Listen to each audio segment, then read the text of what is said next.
Hi, my name is Patricia Placona. I've been an artist for most of my life, ever since I was a child. I grew up in northeastern Pennsylvania and participated in art shows, and now I also participate in art shows in Virginia, where I live. I'm also a yoga instructor, and I use art to record my favorite scenes that I see as I drive to and from my classes, and also to record events in my family life. I'm going to show you one of my favorite techniques, which is the tone canvas technique. One of the things I like to do is start with the tone canvas. Some days there's nothing more intimidating than a blank piece of paper or a plain white canvas. I find that by putting an all-over tone on before I start painting, it sets a general tone for the painting, and it also helps to unify the painting. You have to remember, when we look at a painting, we look at a painting as a whole. We don't read it line by line like we would a book. Now let's see what I'm working on here. The other thing to remember with the painting is that looking at it as a whole, we need to go to the area that needs work first, and not the area that we want to finish, although it's tempting to get that last petal of the flower on. I've been doing a lot of work on the flowers, so I think I need to work a little bit on the foreground. I'm just going to bring in a lighter color down here, see if I can bring some light in. I work with a limited palette, believe it or not.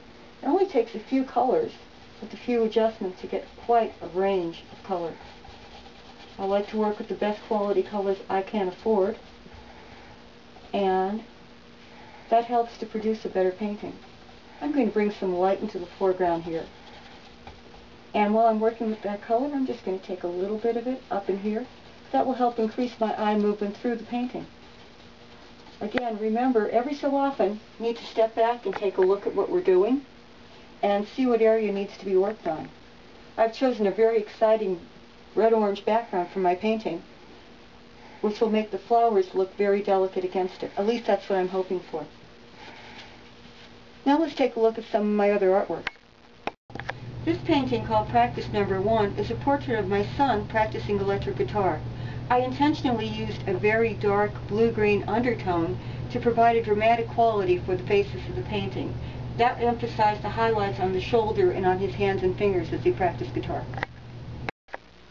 This painting is called September Afternoon in Amherst. My daughter is a student at Sweetbriar College, and when I visited her, I fell in love with this scene, and I wanted to share it with everyone. I used a yellow-orange undertone to unify the painting and also to convey a sense of warmth. You can see in areas where the undertone actually shows through the other painting. This serves to create a sense of warmth and also helps give a shimmery effect when I added the whites and cool blues. I wanted to make this painting less of a picture and more of an experience. This painting is called Feel the Beat. It's a painting of Roanoke College Jazz Band, and definitely one of my quirkier paintings. Although lime green seems to be the dominant color, I actually used a blue-violet undertone that creates strength and draws the focus in toward the conductor, who is actually controlling the show. I wanted to create a sense of the excitement that I felt as I was at the concert. This painting is called Last Harvest. It's a painting of tomatoes in my neighbor's yard at the end of the season. I wanted to create a sense of richness and warmth, so I used yellow ochre as an undertone. You can see the yellow ochre here in the stems and the vines. I used violet to create a sense of contrast and to emphasize the sense of twilight that one feels at the last harvest. All I did for the highlights is just lighten the yellow ochre a bit.